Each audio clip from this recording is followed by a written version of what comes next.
오늘 아침 뉴스 연구소. 오늘 아침 뉴스의 맥을 짚어드리는 시간 뉴스연구소. 오늘도 두 분의 연구위원 함께합니다. CBS 조태임 기자, 뉴스톱 김준일 수석 에디터, 어서 오십시오. 안녕하세요. 예, 첫 번째 소식 이재명 대표 피습 사건 지금 밤사이 들어온 속보부터 좀 정리를 해볼까요? 네, 그 이재명 대표는 이제 어제 저녁 6시에 이제 수술을 끝내고 지금 현재 중환자실에서 회복을 하고 있다고 하고요. 네.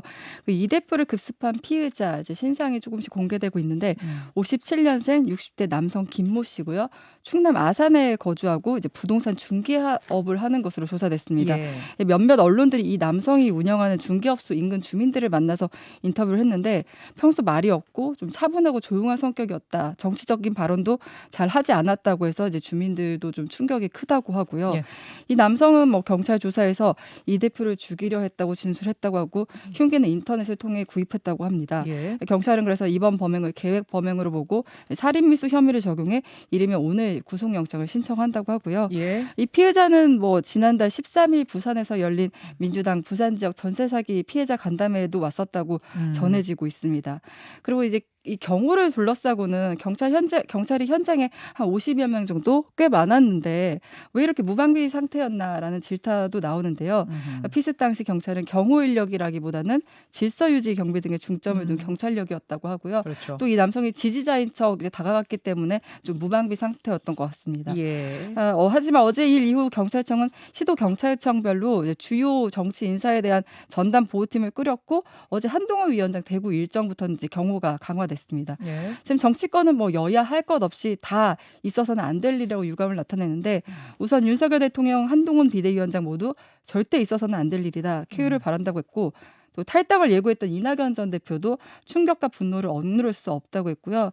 또 원래 어제 만나기로 했던 문재인 전 대통령도 용서받지 못할 테러 행위다. 민주주의에 대한 중대한 도전이라고 했습니다. 어제 그러니까 가덕도 방문하고 나서 문재인 전 대통령을 만나러 가기로 한 일정이었던 거죠? 네, 맞습니다. 그 사이에 그런 일이 발생한 네. 거죠? 알겠습니다. 김준일 에디터. 예. 뭐 이거는 전혀 누구도 예상 못했던 상당히 충격적인 일인데 네. 도대체 왜 이런 일이 벌어진 건가? 생각해 보면은 갈수록 이런 정치인에 대한 테러가 과격해지고 있어요. 네. 그렇죠? 그러니까 분노, 증오 이런 것들을 이제 조금 정치권에서도 어떻게 보면은 어떤 원동력으로 이용을 하고 상대방에 대해서 조금 뭐 폄하하고 이런 것들이 좀 도를 넘은 것 같아요. 예전에도 사실은 이제 정치 테러가 있었기는 한데 최근에는 특히나 이제 그 상대 진영뿐만이 아니라 내부에서도 이제 서로 갈라가지고 누가 더 선명성이 있네 없네 하면서 이렇게 경쟁을 하고 비하를 하는 게 조금 너무 심해졌다. 이게 갈라질 좀, 대로 예, 갈라졌다. 정말로 갈라질 대로 갈라진 것 같습니다. 일단은 이재명 대표 같은 경우에는 저게 정맥이라서 다행입니다. 정말로 진짜 천운인데요. 동맥이었으면 동맥이라는 게 심장에서 바로 나와가지고 온 거니까 압력이 굉장히 세서 예. 피가 엄청 쏟아지거든요. 그러니까 이게 심장에서 머리 쪽으로 가는 예, 예. 거면은 가장 혈압이 높은 맞아요. 혈관이 거기에요. 위로 올려야 되기 때문에. 그래서 만약 동맥을 가격당한 거였으면은 정말 상상할 수 없는 일이 벌어지는 정도, 피가 막 솟구치는 정도 상황이 벌어지는 거죠. 그리고 이제 응급차가 한 20분 만에 도착을 했다라고 합니다. 뭐 그쪽에서 해명을 하기로는 여기가 가덕도 신공항부지라서 굉장히 예. 외진 곳에 있다라고 해요. 예, 예. 그러니까 오는데 시간이 많이 걸리고 다른 게 다 출동을 했다라고 했는데 진짜 동맥이었고 20분 걸렸다 그러면 정말로 끔찍한 일이 좀 벌어질 수도 있는데 천만 다행이다라고 생각이 들고 지금은 경정맥이라는 거죠. 예, 경정맥이라서 좀 압력이 그러니까 혈관의 압력이 굉장히 낮았던 것 같습니다. 역대 이제 그 정치권 지도자 피습 사건 뭐 이런 예. 거를 좀 몇 개를 짚어보면은 가장 좀 유명했던 게 2006년 5월 20일에 박근혜 한나라당 대표의 소위 말하는 커터칼 피습 사건이죠. 그렇죠. 그래서 이제 서울 그 신촌에서 오세훈 서울시장 후보 지원 유세를 했는데 50대 지모 씨가 휘두른 문구용 커터칼에 여기 11cm 정도의 얼굴에 큰 이제 자상을 입어가지고 이제 병원에 입원을 했는데 그때 이제 뭐 입원 도중에 대전은요 뭐 이렇게 말을 했던 게 굉장히 또 화제가 돼서 그 당시에는 선거 판도를 바꿀 정도의 맞습니다. 사건이었습니다. 예. 예. 그리고 재작년 이제 대선 앞두고 3월 9일에 그 대선 앞두고 송영길 전 민주당 대표가 그때 서울에서 여기 또 공교롭게 신촌이었는데 예. 그때 유튜버 표모 씨가 휘두른 망치 둔기에 머리를 맞는 일이 있었어요. 예.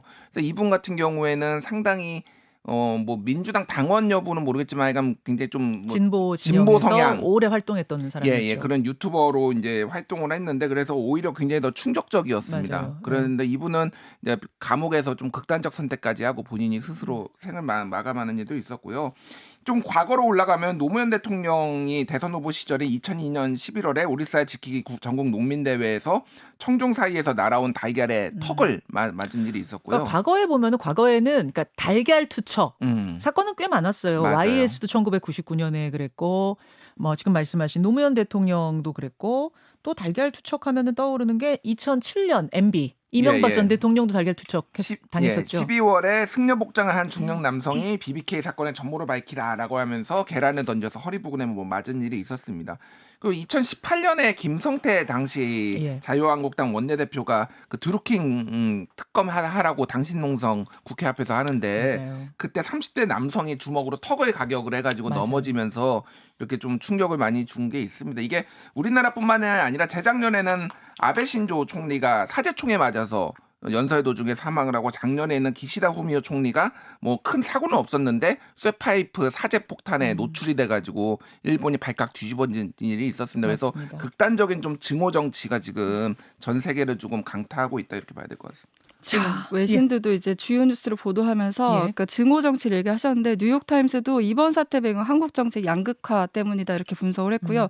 CNN도 최근 한국 정치가 극심한 양극화로 분열을 겪고 있다 이렇게 이렇게 지적을 하기도 했는데 이 혐오 정치가 좀 최근에 좀 심각한 이런 네. 그 물리적 피해로까지 나타나는 거 아닌가 싶습니다. 극단의 정치, 혐오 정치, 정치 실종 얘기를 우리도 많이 했잖아요. 이대로는 안 된다. 그러니까 지금 정치권에서도 정파를 초월해서 다 하는 이야기가 심지어는 그런 극단 정치에 기대서 이익을 얻는 정치인들조차도 이건 아니다. 이 분위기는 아니다라는 이야기가 나올 정도의 지금 상황입니다. 이 이야기는 오늘 2부 윤여준 전 장관과 함께 정치권 원로와 함께 더 짚어보기로 하고 일단 다음 이슈로 가죠. 네, 쌍특검 거부권 미뤄져. 원래 어제 대통령이 이 김건희 여사 특검법에 대한 거부권을 행사할 걸로 예상이 됐었는데 미뤄진 거죠. 네, 이거는 이제 미뤄진 건 이재명 대표 피습과는 관계가 없고요. 원래 국회가 법제처로 특검법을 이송을 해야 되는데 이 절차가 이뤄지지 않으면서 이제 국무회의 상정 자체가 이뤄지지 않은 거예요. 예. 그런데 아무래도 지금 이 분위기에서는 이제 거부권 행사도 좀 미뤄지지 않겠냐 전망은 나오고 있습니다. 이런 상황 속에서 여야는 특검을 놓고 여러 쟁점에 대해 공방 중인데 네. 우선 명칭에 두고는 김건희 특검이냐 이제 도이치 특검이냐 두고 이제 신경전을 벌이고 있어요. 아무래도 김건희 특검법 하면은 윤석열 대통령과 여당에 불리할 수밖에 없잖아요. 민주당은 김건희 특검으로 부르고 있는데 한동훈 비대위원장이 도이치 특검이라고 표현하고 있고요. 윤재호 원내대표도 이렇게 정치적으로 이제 개인의 인권을 침해할 수 있다. 개인의 실명을 법안 명칭으로 부르는 건 바람직하지 않다 이렇게 이제 뜻을 밝혔고요. 예. 그리고 또 권한쟁의 심판 가능성을 놓고도 공방을 벌이고 있는데 대통령실이 거부권 행사 예고하면서 민주당은 윤 대통령이 만약에 거부권 행사하면은 이 권한쟁의 심판 청구를 검토하겠다고 밝혔는데 예. 여기에 대해서도 양측이 입장차를 보이고 있습니다. 정부 여당은 이거 특검법 제1결까지 일찌감치 맞춰서 총선에 미친 영향을 최소화하려고 하는데 민주당 입장에서는 최대한 시간 끄는 게 유리하기 때문에 이걸 두고도 입장차를 보이고 있습니다. 자, 김준일 에디터. 네. 예, 어떻게 보세요? 일단 어제 이제 특검법이 이제 정부로 이송되는 것 같은 경우에는 원래 이제 헌법 자구 심사를 해요. 그러니까 이게 문제가 법제처와 함께 자구 심사를 그렇죠. 하는데 과거에 예를 들면 양국관리법 같은 경우에는 본회의 통과 뒤 정부 이송까지 8일 걸렸거든요. 예. 그리고 간호법은 7일 걸렸는데 어제 김건희 특검법 그 쌍특검은 어제 기준으로 5일이에요. 그러니까 보통보다 더 짧았다 지금. 그러니까 그리고 이재명 대표 피습 사건까지 좀 겹치면서 이게 좀 미뤄졌는데 빠르면은 내일 뭐 이송이 될 것으로 보입니다. 그래서 정부 입장에서는 이거 빨리 처리하고 싶다. 뭐 이런 속내를 지금 드러내고 있어요. 이거 뭐 논란 길어지면 좋을 게 없으니까 빨리 좀 보내달라 이렇게 좀 국회를 압박하고 있는 거고 국회는 우리가 뭐 결정한 문제다 이렇게 얘기를 하고 있습니다. 그래서 뭐 이거는 오래 끌 문제는 아닌 것 같고 좀 논쟁이 되는 거는 권한쟁의 심판 같은 경우에는 쉽게 얘기를 하면은 대통령이 거부권을 행사하는 것 자체도 무분별하게 하는 것도 문제가 있다. 그러니까 이게 법 자체가 헌법에 위배되는 법에 위배되는 게 있으면 아니지만 웬만하면은 입법부의 결정을 존중해줘야 된다라는 그런 헌법학자들의 얘기가 있는 거 하나. 또 하나는 조금 좁게 해석을 하면 네. 쉽게 얘기를 하면은 김건희 특검법은 가족 문제이기 때문에 대통령이 이거를 거부권 행사를 하면은 이거는 그 이해 충돌이다. 그러니까 이거 자체가 권한쟁의 심판 그래서 이거를 거부권을 행사할 경우에는 국회의 권한을 침범하는 거다. 그래서 권한쟁의 심판 대상이 된다라는 게 민주당의 입장인 거예요. 요거는 그러니까 가봐야 합니다. 실제로 예. 그게 대상이 될지 안 될지 모르겠으나 어쨌든 역대 어떤 대통령도 본인의 가족이나 이거 관련해서 수사나 특검이 있을 때 이런 거로 거부권을 행사한 적이 없었거든요. 그러니까 이거는 이때 정치적 상례도 좀 벗어나는 거고 이게 만약에 할 경우에는 민주당이 권한쟁의 심판 카드까지 꺼내 들어서 압박을 하는 용도로 쓰겠다라는 거죠. 그러니까 굉장히 묘한 것이 민주당에서는 특검법 법대로 한 건데 뭐가 악법이라는 거냐라고 하지만 여당에서는 거기 악법 굉장히 문제가 있는 요소가 많다라고 얘기하고 있고 또 대통령은 거부권 법에 있는 대로 행사하는 건데 뭐가 문제냐라고 하는데 민주당에서는 그 가족 간에는 그렇게 하면 안 된다. 권한쟁의 심판 가겠다. 이렇게 지금 대치하고 있는 형국 같아요. 예. 자, 이것도 지켜보도록 하겠습니다. 다음으로 가죠. 금투세 폐지 공식화. 금투세, 금융투자소득세를 줄여서 금투세라고 하죠. 네네. 그러니까 주식, 펀드, 채권, 이제 파생상품 등에 투자해서 얻은 소득에 대해서 이제 세금을 매기는 건데 주식의 경우 5천만 원 이상 소득에 대해 20% 세금을 부과하는 겁니다. 근데 어제 윤석열 대통령 1월 2일이라서 이제 한국거래소에 열린 이제 증권시장 개장식에 참석해서 구태의연한 부자 감세 논란을 넘어 우리 증시의 장기적인 상승을 위해 금융투자소득세 폐지를 추진하겠다고 밝혔어요. 예. 근데 이걸 도입한 게 2020년 문재인 대통령 시절인데 윤석열 대통령은 이 공약으로 금투세 폐지를 밝혀왔습니다. 그 취임 이후에도 일단 금투세 시행 시기를 2025년으로 유예한 건데 어제 아예 폐지를 하겠다고 밝힌 거예요. 근데 금투세 폐지를 놓고 이제 당장 부자 감세다 이렇게 비판이 나오는 건 금투세가 금융소득 상위 1%가 적용된다고 합니다. 상위 1%의 사람들한테만. 네네. 그렇다 보니까 이제 야당은 부자 감세라고 반대를 하는 입장이고요. 다시 다만 이제 주식시장에서는 환영을 하고 있고요. 근데 이게 또 쉽지 않은 게 금투세 도입은 증권거래세랑도 좀 연계가 돼 있어요.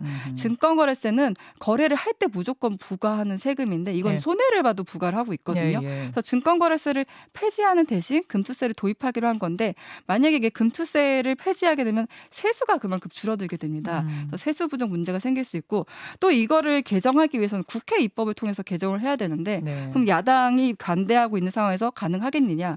당장 총선용 아니냐 이런 비판이 나오고 있는 상황입니다. 그럼 폐지를 선언했지만 실제로 이게 그렇게 법이 통과될지는 아직 모르는 네네. 거군요.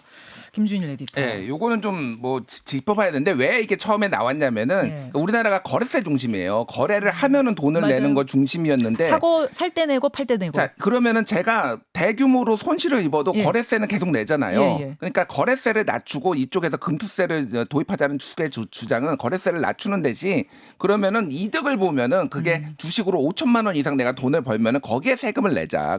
거래세는 낮추고 요게 이제 그 주장의 핵심이고 또 하나는 어쨌든 소득이 발생하는데 왜 세금을 안 내? 이거는 국민 개세주의에 이제 벗어난다라고 해서 지금까지 정부하고 예. 양당이 그런 식으로 해왔어요.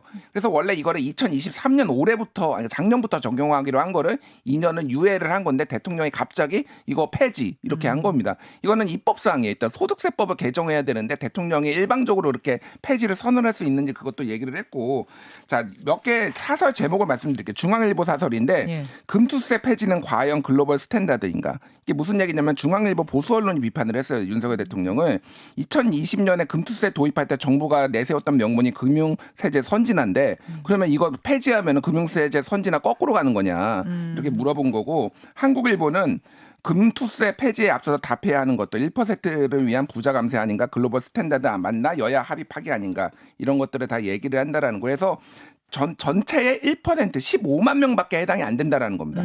결국은 이거는 부자 감세고 지금 서울신문도 세수와 복책 있어야 된다 사설로 지금 59조 원 작년에 펑크 났는데 그럼 이것까지 깎아주면 도대체 뭘 하려요? 어떻게 지금 세금 거둘 거냐 이런 얘기까지 지금 예. 나오고 있는 상황입니다. 예. 거래할 때는 이제 손해를 보고 팔아도 지금 세금 내잖아요. 증권, 주식 같은 것들. 이것을 이득이 난 곳에 세금을 무는 식으로 하는 거. 요 부분이 지금 쟁점인 겁니다. 여러분의 생각은 어떠신지 보내주십시오. 여기까지 두 분 고맙습니다. 감사합니다. 김현정의 뉴스쇼는 시청자 여러분의 참여를 기다립니다. 구독과 좋아요, 댓글 잊지 않으셨죠? 알림 설정을 해두시면 평일 아침 7시 20분 실시간 라이브도 참여하실 수 있습니다.